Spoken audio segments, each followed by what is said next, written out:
My brother Stephen and I were sitting on my back porch, drinking as we often did on the weekends. The more we drank, the more stupid we became. Tonight was no different. What we didn't know was that this night was going to change our lives forever.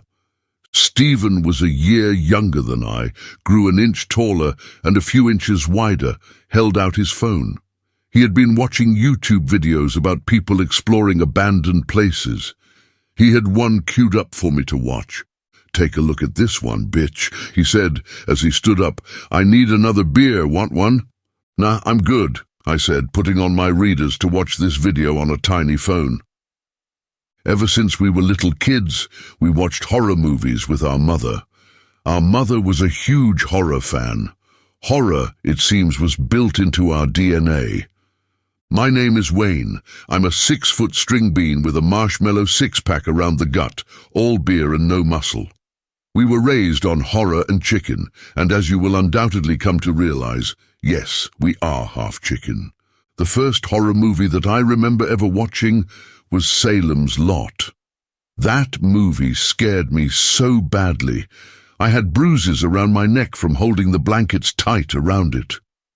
Our childhood was beautiful, and we often sit here on the weekends, bringing everything back, reliving it over and over again as we drink away the future. Now, we were both middle-aged, and our mother sadly passed away a little less than a year ago.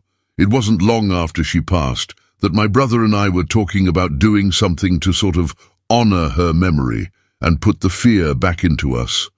Sadly, these days, horror feels more like comedy to us, while real life seems like a horror movie. We wanted to do something that would put the jolt back into our hearts, raise the hairs on our skin like it had when we were kids, sitting around the TV with our mother. This tale I'm going to tell you now is our first of many adventures into the paranormal. It was a clear night, and we were at my house drinking. Stephen had just gotten back with another beer. I handed back his phone. "That was a creepy place," I told him. "Yeah, we ought to do things like that," he said, "but we just have to do it. If all we do is sit here and talk about it, then that's all we'll ever do." He was right. We often did talk about it, but it never went anywhere. It made me think, and smoking a little weed made me ponder.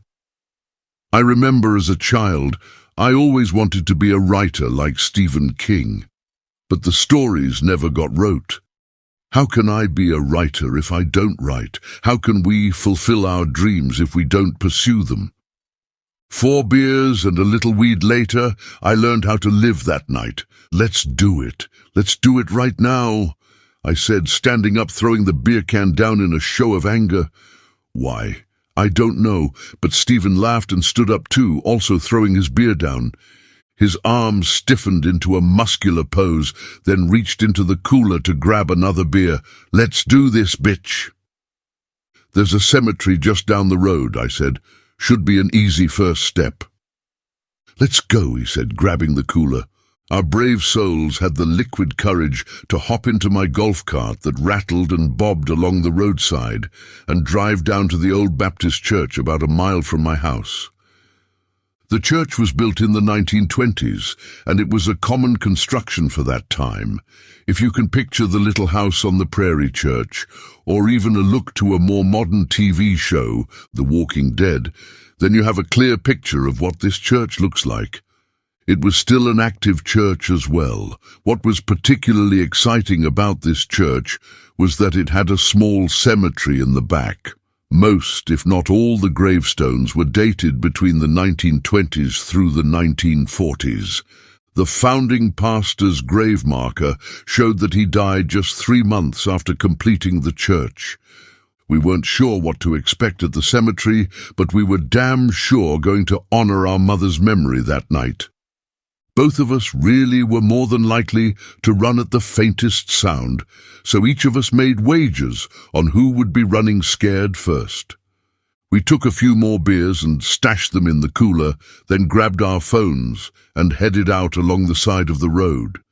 Stephen drove the cart, and I swear we hit every bump or divot along the way.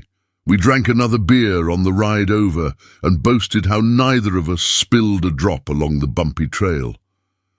"Damn, boy," I said, almost chipping a tooth. "Slow down."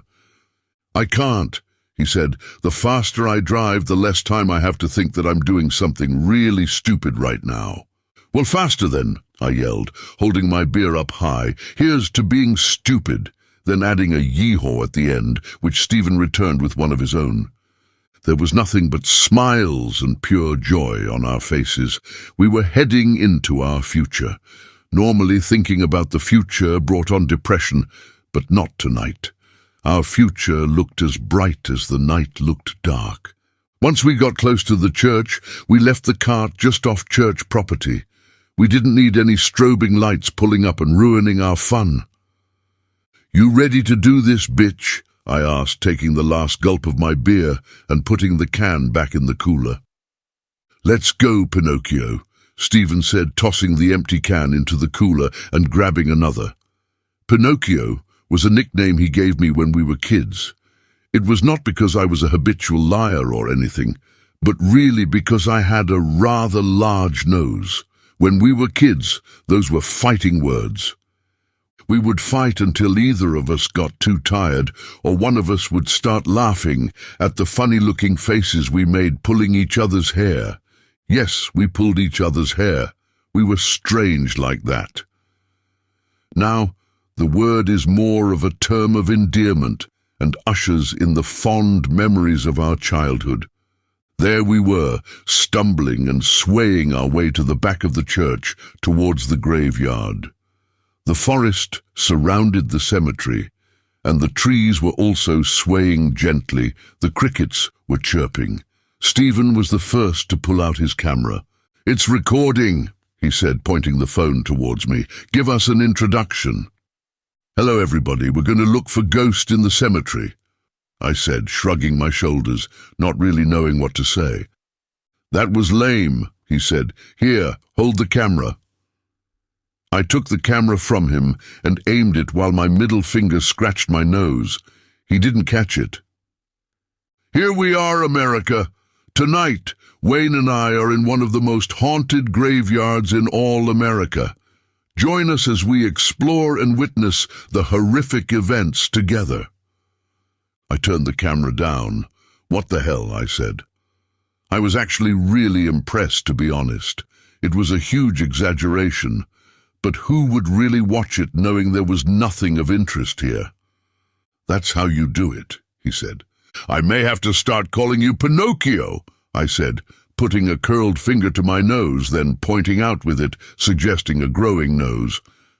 "That's what they do on them shows, though, to get views. Do you think in every video they get something? We may even have to fake it too," he said, taking his phone back. "Watch this." He spun around, and with an inward sigh he said, "Oh my God, did you all hear that? Something in this area right here whispered something. It sounded like it said, 'Get out.' I hope I got it on camera. We'll have to play it back later to see what it said." "Wow," I said, slowly clapping my hands.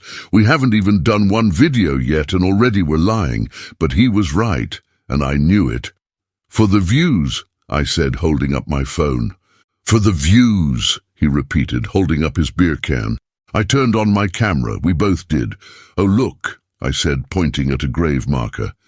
"Edward Jones, died February 14th, 1921, age 56. "Don't want to keep up with the Joneses right now, do you?" he said. I shook my head that I didn't, but it reminded me of something. "You know," I said, "if I remember correctly, I read a story about this guy.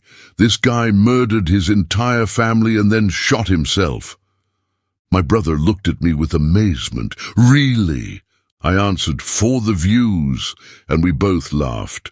The graveyard was surrounded by woods on 3 sides, and we had a slither of moonlight. Back towards the rear of the cemetery, we heard an owl hoot. We both looked at each other. "That was freaky," Stephen said, his eyes a little wider, his mouth drawn into an oval. "You act like you never heard an owl before," I copied his expression. Not in a cemetery, bitch. I agreed and shrugged my shoulders. Yeah, I guess it is a little spooky in a cemetery. Stephen crunched up his beer can. I need another beer. Do you want one? Sure, I said. Stephen began walking away. I watched him wobble.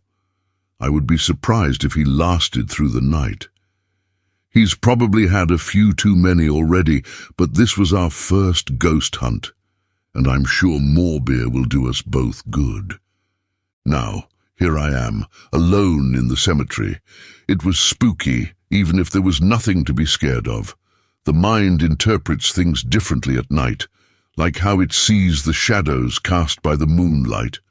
I never liked being in a cemetery, even during the daylight. Now here we are, standing in one at night. I panned my phone over to Mrs. Jones. She died the same day and year at 46. 10 years younger, I thought. I thought it was strange that she died the same day. Maybe she was murdered after all, I thought again. Goosebumps formed on my arms. I began walking around the gravestones, getting good video of every stone. I began to smell smoke, but I didn't see smoke anywhere. It was faint, but distinct. I looked up and saw the moon. It was peeking through the trees. Something flew right in front of me, flying through the light of my flashlight. I drew back, hoping it was just a bat. I'll have to re-watch the video to confirm. I was sensing something was not right, but I didn't understand it, and I wasn't sure if it was just my imagination. After clearing the third row of gravestones, I realized how quiet it had become. The crickets stopped chirping, and the owls stopped hooting, and my mind began churning. I was thinking about the old zombie movies, the dead reaching up through the ground, coming up and out of their graves. I shivered and stepped back away from a grave I was sure I was standing on. And as I was thinking that, I thought I heard something a few graves over. I'm sure it was nothing, but I went to the gravestone, where I thought I had heard it. I shivered, and chills rushed through my body, and the hairs on my arms stood straight up. The stone read, Thomas Jones, died February 14th, 1921. At the age of 6. I was only making up the story. Now I didn't know. Searching the internet gave me the answer I needed, but now regret wanting. The Joneses died in a house fire. No one survived. Reading on, there were rumors that their neighbor locked them in and set the fire. The man who was rumored to have done it was named Charles Daly. He was reported to have caused several of the local residents to move away. In 1931, he was found hung where the Jones house once stood. I did smell smoke, I said, turning the camera to face me. I'm sure of it. Let me see if Charles Daly is here, I said, and began to walk around, rechecking the graves. I didn't see his name after scanning each grave with the camera. He was not here. I thought it was weird. Then I wondered where the Joneses and Daly's house had been. Could I be living on the property where either one of them had lived? I didn't think so, but I also didn't think I would ever know for sure. Unless there are records of it in town. Stephen should have been back by now, I said after turning the camera back to me. What's taking him so long? Did he get murdered by a demon or ghost? I added, half joking. After thinking about what I said, I began to get chills on top of chills. I lowered the camera, although it was still recording. It was taking Stephen a long time. I decided it was best I go find out what was taking him so long. I began walking back towards the golf cart. It was still some distance away, and the golf cart was well out of sight. As I walked, I heard something rustle in the woods to my right. I stopped and pointed my camera in that direction. My eyes were wide, scanning the area intently. "Bitch, are you in there?" I said. "If you're trying to scare me, it's not working." Under my breath, I admitted that it was, my camera still panning the woods. Then my heart sank. I realized he would never have gone into the woods to do a prank like this. He would have gotten scared, just waiting for me to walk by. I know my brother all too well. I did the next thing that people tend to do in a situation like this. I said hello, then raising the camera to video a selfie. "I've been watching too many ghost videos," I said, and focused the camera back into the woods. I began to walk again, slower, my mind and ears studying, imaginating as I went. A branch snapped another few feet in the woods, something I thought was following me. I stopped, my heart racing. Images of vampires and zombies rushed through my head. I lifted the camera again, scanning the wooded area. I couldn't see anything. My ears were like radars, focused. I swallowed hard and quickened my pace. The golf cart was just beginning to come into view. Stephen wasn't there. I did a complete circle right there, looking for him, the camera following. I looked into the cooler and 2 beers were no longer there. He took the beers, I thought, but he never returned. I could feel the blood rush to my face.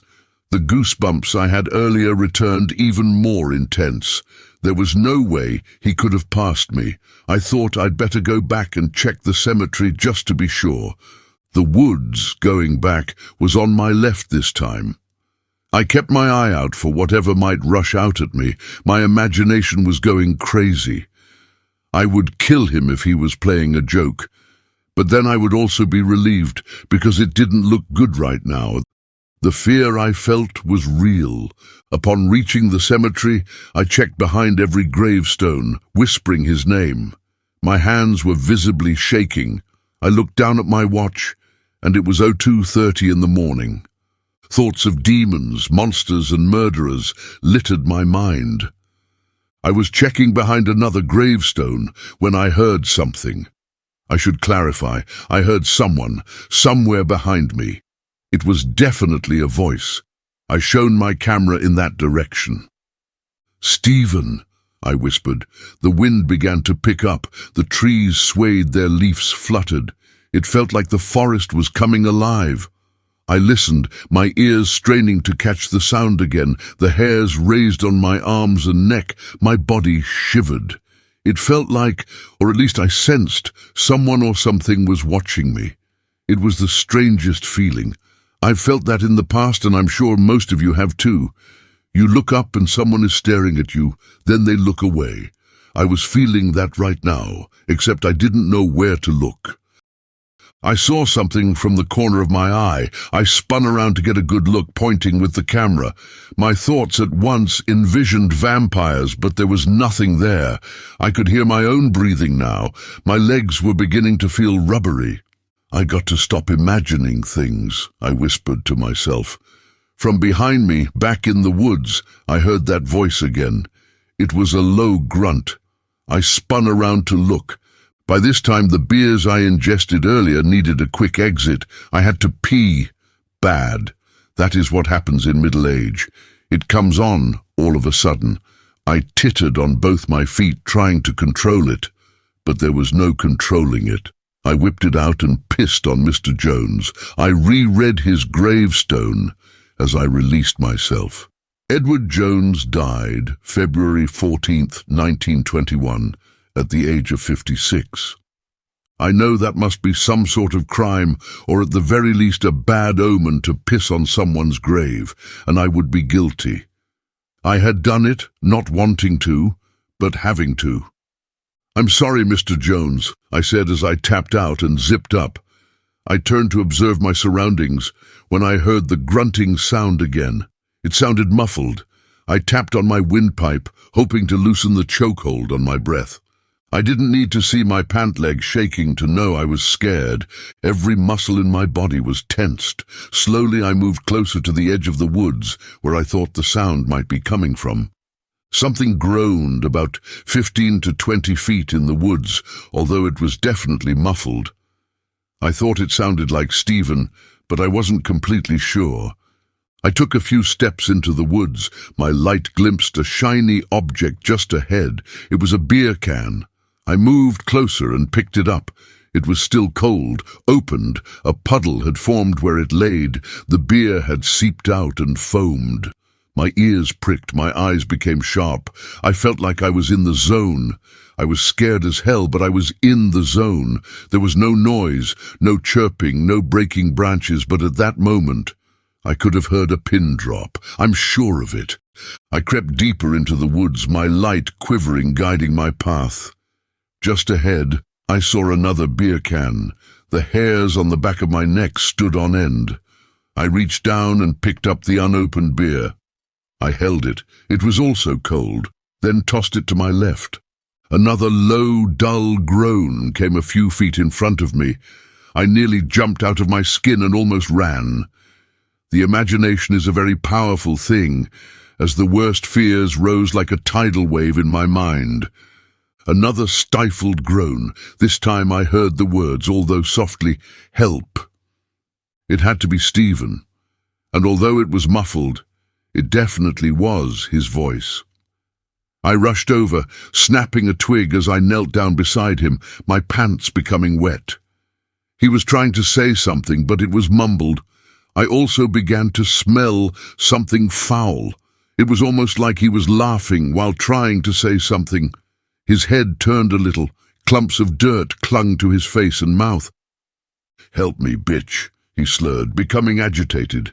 He added something else, and this is where I thought he was laughing. "You're in my puke." I jumped up and seeing bile on my knee, I dry heaved several times before releasing my own bile. "You asshole," I said through fits of heaves, spitting the taste out of my mouth. I could hear a chuckle as he repeated, "Help me, bitch." "Hold on," I said, taking several leaves and brushing off his vomit, still dry heaving as I did so. Stepping around the vomit, I leaned back down and turned him over and sat him up. I noticed he peed his pants. It was my turn to laugh now. His dirt-soaked face looked at his feet. His foot had been entangled in a vine. He stared at me blankly. I saw his mouth tighten, but then expand as his insides lurched forward. He turned to his side, and the dam burst open, and he flooded the ground with hot dogs and beer. After his stomach had settled, I picked him up, being careful not to touch anything liquidy on him. I guided him from behind, holding onto the back of his shirt. He wobbled and nearly fell several times before we reached the golf cart. I drove us home, stopping on occasion so he could heave some more. I'm sure the bumps and divots I had to drive through didn't help him any. By 11 a.m. we were both beginning to wake. He still had dirt on much of his face, but he did feel better, despite having a headache. He told me what happened the night before. He was on his way back with the beer when he had the sudden urge to pee. He said he dropped his beer first, then knew he couldn't unbuckle his pants without having to drop the other beer. As he rounded the tree, his foot got entangled in the vine, and he hit the ground face first. He said he couldn't remember much after that. I couldn't resist. I took a picture of him. The dirt still clung to his face. One of these days, if you ever see me, ask me to show you the picture.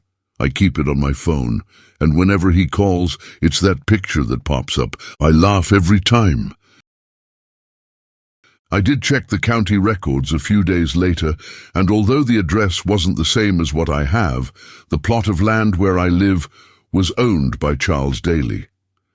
The house was torn down a few years later, and the house I currently live in was built in its place. I shivered at the thought, and I would have to investigate further. I wanted to know where he was buried. I wanted to know more details, and if the story I saw on the internet was more than just a rumor, I had to find out.